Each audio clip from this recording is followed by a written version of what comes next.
You're trying to find out, how do I do this on a different terrain and environment that you've grown up on? You're wondering, how do I apply what I know into the farming business operation? How do I muster via drone? How can that benefit my family and the efficiency of the farm? And now you've thrown kids in the mix.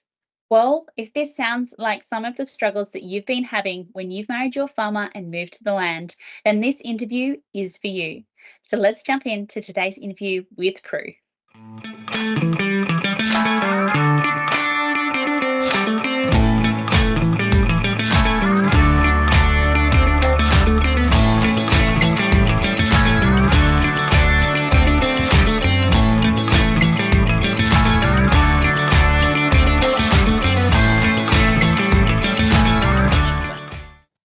Hi, and welcome to the farm. Today we're talking You've Married a Farmer, Now What? And our guest today is Prue. Welcome, Prue. Thank you.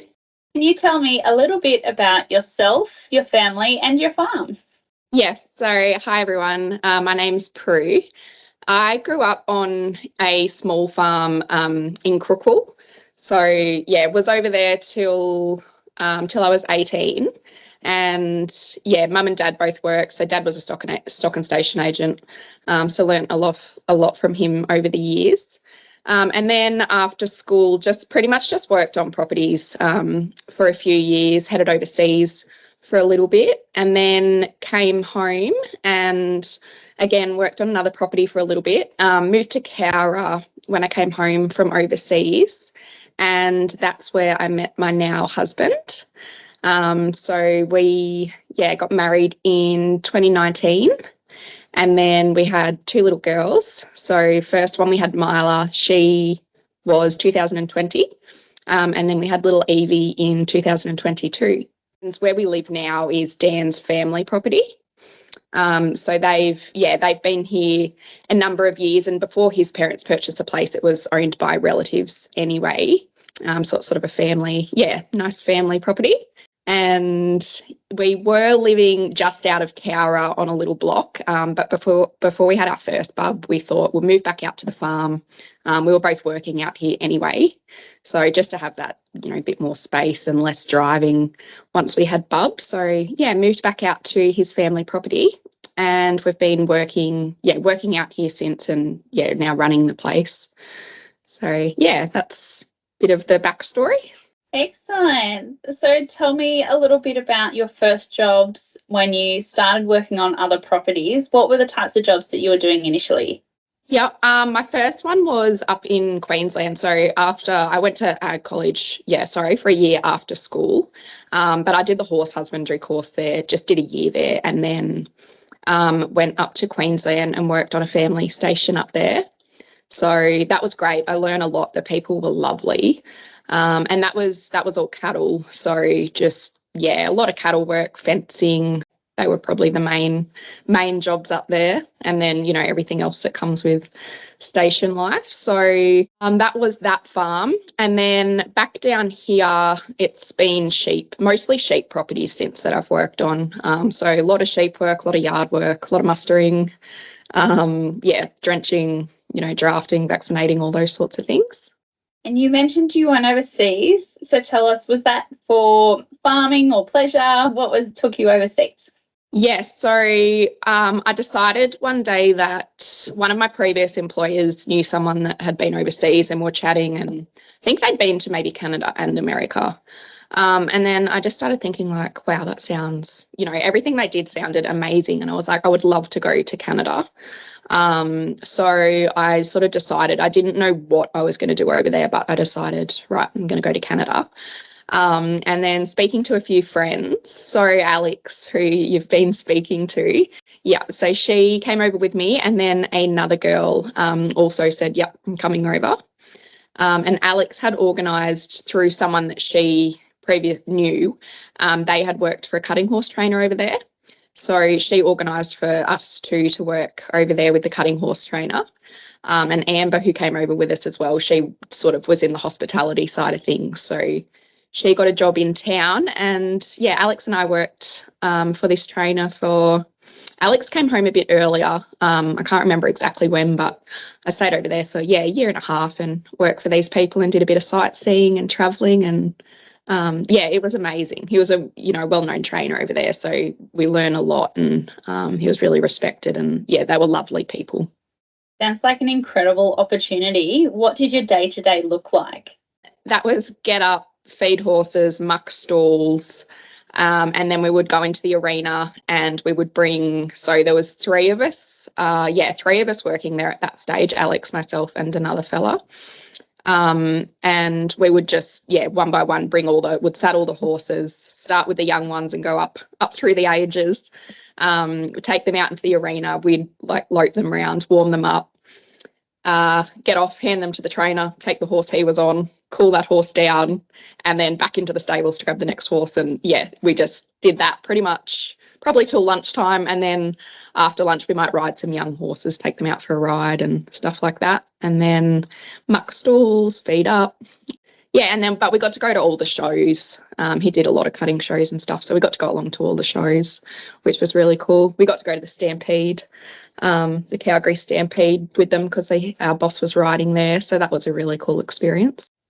Yeah, I loved going to the Calgary Stampede when I was over there as well. That's an amazing opportunity that you got to do over there. Yeah, it really is. It's like if anyone has the chance to go, it's definitely worth it, isn't it? Let's take a break in today's episode to give a shout out to one of the supportive links in today's episode, the Thermomix TM6. Cook smarter, not harder with the Thermomix TM6 and Cookie Do subscription. This is the Thermomix exclusive recipe library with access to thousands of step-by-step recipes on the screen of your new Thermomix. Experience features such as menu planning and inspiration for food ideas, plus the freedom of cooking for your family and making their favourites hassle-free. The TM6 is your second hand on the kitchen, replacing over 20 different appliances in chopping, blending, whipping, weighing, milling, kneading, mincing, searing, surveying, and much, much more. To find out more about the TM6, click the link in the description below. If you are also looking for a side income and are wanting to try the Thermomix for yourself, as well as selling it to friends and family, please also click the link below and send myself, Katja Williams, a message saying Thermomix TM6 now. Now let's get back to today's episode. So you came back, you met your farmer, you've moved to your farm in the Carrick district. So tell me a little bit about the transition moving onto the family farming property. I remember the first day actually, like when I'd met my husband and he drove me out to this place. I'm sort of from flat country and this is out like in the hills. Dirt roads, out in the hills, rocky, scrubby. So we're driving out and I was just like, where the hell are you taking me? I was a little concerned the first time that we were ever going to get where we were going. But out here now, we just live in a little cottage on the place and it's become home. I love it. He loves it. I'd never get him to leave the hills. He reckons he'd be bored in the flat country. But it's a great lifestyle. We love bringing the girls up out here. I guess transitioning was probably just the working side of it, like mustering and everything becomes, a bit more difficult in this country, especially, when I can ride a motorbike, but not as well as my husband. So, there's times where things are said and he gets quite frustrated where I'm stuck up in the rocks or something like that. Yeah. I grew up on very hilly country where you could pretty much, we mustered on basically on foot and with dogs. Because you couldn't access the land any other way. And so moving here where it's slightly flatter and I needed to learn to use the motorbikes, that was a very interesting lesson and a few words have probably been said as well. So tell me the difference between mustering where you grew up and your stations and then where you are now. Well, it was all, Queensland was, flat country, like massive paddocks, but flat country. And that was all, we used horses for a lot of that. We used motorbikes every now and again, but mostly horses. And then sort of the other farms through the years, there have been a few hilly sort of spots, but, you know, the boss would usually do the really difficult spots and had lots of dogs and whatnot. Out here, you know, Dan does do quite a bit of it on his own. He's actually been using the drone quite a bit for mustering lately, which, yeah, works surprisingly well. Especially some of those, you know, difficult paddocks where even he dreads, you know, mustering them. So the drone's been quite handy out here for that. But other than that, you know, you need, I think good dogs are very, very important. They help, yeah, so much. And yeah, otherwise we just, you know, poke along and yeah, try not to take anything that's said to heart. Which is easier said than done initially. That's right. So it sounds like you've learnt a lot along the way, particularly with the new country. So was there anything else you wish that you'd been told before you moved to your husband's farm? Not really, probably just, you know, over the years you grow up with your parents on the farm and employers and all that. And I guess through the drought or really wet months or, you know, like the last couple of years where stock prices have just taken a dive, through those tougher times, like you don't realise, you know, how much pressure it put on your parents and employers and stuff. But then when it actually comes time and, you know, you guys are the ones running the show, you don't realise how much sort of stress and pressure it does put on things. Yeah. So probably that side of it, really. So do you and your husband have any certain tips, tricks, hacks or advice to either de-stress those situations, or how do you attack it piece by piece? What's the process there? Yeah, look, probably just piece by piece. There's nothing you can do. Like, you know that everyone's in those times, you know that everyone's in the same boat. So you just, you know, remind yourself of that. You're not the only ones going through things like that. Everyone else sort of around you is as well. So yeah, it is tough, especially when you're still learning the ropes and you don't have like a map to follow through those times. So with those stressful times, and we've talked about previously, you know, what's said in the yards or on the bike, you know, don't take to heart. So along those lines, is there other advice that you would give to someone, you know, about working with their husband or partner on the farm? Any advice? probably, you know, just communication. Everyone always says like communication is key, and it is. I know there's plenty of times where you might not speak to each other for a few hours, but, you know, at the end of the day, there's no point, you know, you need to be a team. If you're going to run the place as a team, you need to be a team. So yeah, just communication and, you know, if something isn't working, just let each other know, or yeah, things like that. Yeah, absolutely. And so moving from flat ground, there would be fairly good cell service, and then moving into the hill rocky areas, from my experience, you know, that's limited cell service. So how do you get around the communication of not having cell service on farm? Yeah, so we're quite lucky. We have service in spots. Where we actually live, my husband and I used to be with Telstra, and we just thought you didn't get any service at our house. So that's the way it was for a few years. We just had the Wi-Fi. But, you know, of course, every time there was a blackout or storm or something, the Wi-Fi would go down and you had no service at all. And whenever you needed a code for something for the laptop, you'd have to drive up the hill and get it and come home and put it in quickly.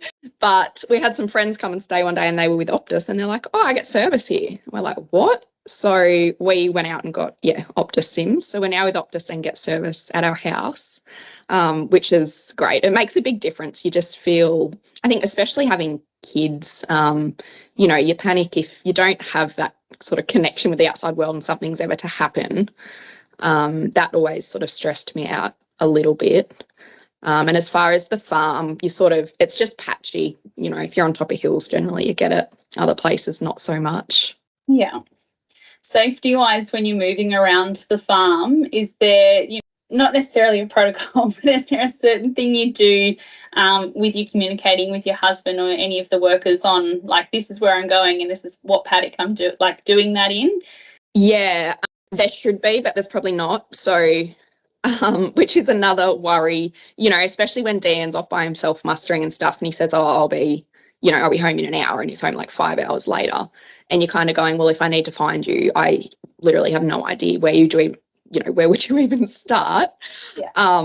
I do think it's important. Like, we need to probably get in the habit of it, because you never know, if something is to happen, and it's not flat country, so you can't just go out and look around and you've got to spot someone. So especially as the girls grow up, like, we'll definitely be drumming that into them to, if you're going anywhere, you need to tell us, at least what paddock you're in. Yeah. Yeah, absolutely. We've got a rule here where it's that if you can, you must get back, to the yards or the house. Like, if you have an injury and you can move.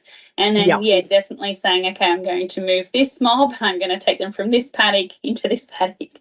Yeah.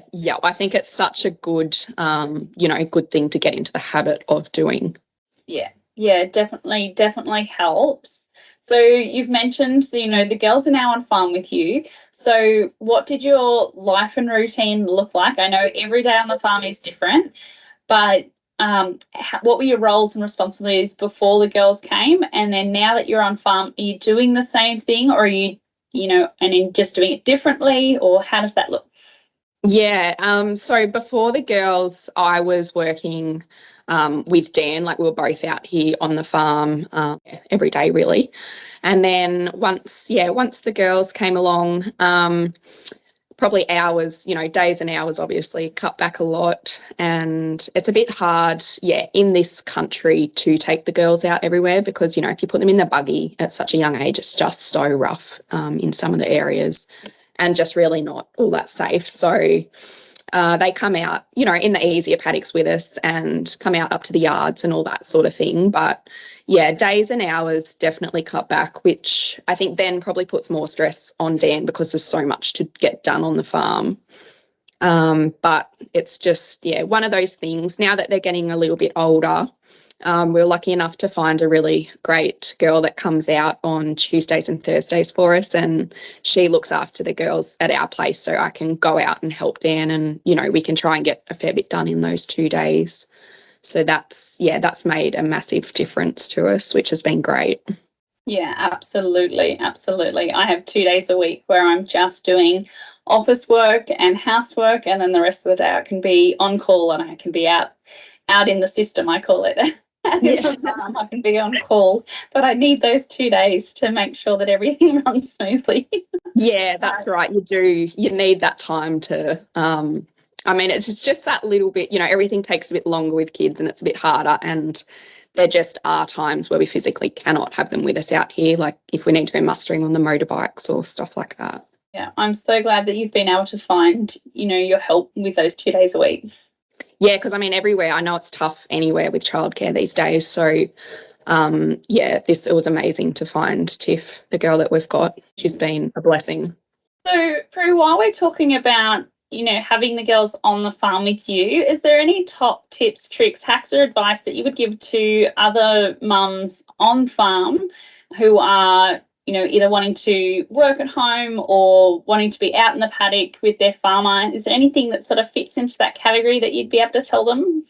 I'd probably just say, like, if you have got your kids with you and you're doing jobs, let your kids get involved and, help you out and stuff. It does, it definitely slows you down a lot of the time, but, it's how they learn, and it's a great way to, create good memories with your kids.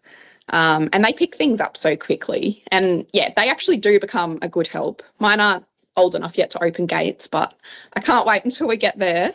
Mine has just started. Oh, have they? How good. And then, just take, if we're shearing or up at the yards or stuff, we always just pack, make sure we've always got their bikes, and a few, different toys, and just probably endless amounts of food. Yeah, that usually keeps them happy. They like to snack a lot, kids, don't they? Especially when they're out and about and they're being so busy. With yard work and the kids, we tend to set up a safe zone, whether that's a pen that we're not going to let any of the stock into, or whether that's letting them play on the race. Is there any methods like that that you use when you're in the yards with them? Yeah, we'll either put them in, same thing, in one of the yards that don't have stock in them, or they'll play sort of just outside the yards. But we're also extremely lucky. So Dan's parents, they're separated, but they live at sort of different ends of the property. So they're always floating around, and, you know, a really good help if we are at the yards with the kids and stuff. They'll, you know, help with the yard work and help keep the kids entertained. And yeah, so we're very lucky that way. Yeah, that makes a big difference as well. Yeah, huge. Yeah, I think everything would be 10 times harder if we didn't have that help and support. Now let's take another short break in today's episode to give another shout out to this week's supportive link. It is Tupperware. Tupperware has you covered, whether it is from their new product range, such as their Red Dot award-winning silicone bags, all the way through to their very well-known pantry and fridge storage, not only making your farm kitchen more organized, but also making sure that your food and products are stored for longer and keep their health ratings. Did you know Tupperware also has a cooking range? Whether it is cast iron or looking at their steel knives, Tupperware really has it all now. So please visit the link in the description below and visit Tupperware. When heading to the checkouts, you can support this channel as well as the So You've Married a Farmer Now What podcast and YouTube segment by selecting Katja Williams as your consultant at checkout. We look forward to hearing from you and shopping Tupperware. Now let's get back to today's episode. So, Prue, talking about, you know, having the kids and having the farm, you know, we never really truly achieve like a life balance, but is there parameters or boundaries that you put in place to be able to establish that? You said earlier, you know, you have less hours that you're working on the farm. So is there anything else that works in that category of trying to balance things out? Yeah. Look, I know like farming comes with, you know, pretty much just comes with long hours and hard work and everything. But Dan's pretty good. Like you know, he loves spending time with the girls. So, you know, he's home most nights for dinner, or, you know, before the girls go to bed at least. So we sort of have that family time. And then weekends, I mean, in the busy periods, you know, we might be working all weekend, but generally we've got a day that we sort of either are at home or, you know, might go out and meet some friends for lunch or something, just to kind of have that balance and make it not all about work. Because I think, yeah, over the years, you just kind of realise that life is, you know, life's too short just to be work. Like, you need to have fun and actually enjoy it. And yeah, things like that. You know, in the afternoons, every now and again, or a weekend, I might, if Dan's home early, like I'll go for a ride or go for a walk or something, have my bit of me time. And yeah, Dan, you know, once a month might go for a fish or something. It's been good because I think as a mum too, you feel like you need something for you, like, you know, how you sort of lose yourself a little bit.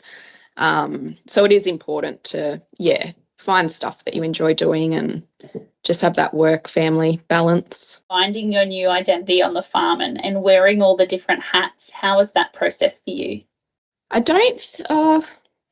think I would say I've sort of transitioned into that quite easily. Yeah, I didn't find it too much of a challenge. Like with kids, life does feel a lot busier. You feel like you don't even, you know, you just never have a minute to sit down or a minute of peace. Someone's always wanting to eat something or a toy but yeah, I haven't found that side of it too bad. Yeah.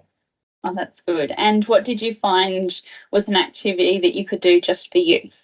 I didn't really, probably, yeah, besides, like I said, like going for a walk or going for a ride or something. I mean, I've got, 2 horses that are fat as full sitting in the paddock because it doesn't happen often, like you just don't have the time to go for a ride or things like that. That's one of the reasons I started this podcast actually, was to be able to have like structured growth, because I found with the farm it's not as structured or as not as structured as I sort of function within. So being able to have something that's fairly structured that I feel like I'm growing and learning and contributing to, and then then I can be a little bit more flexible on the other days off on the farm.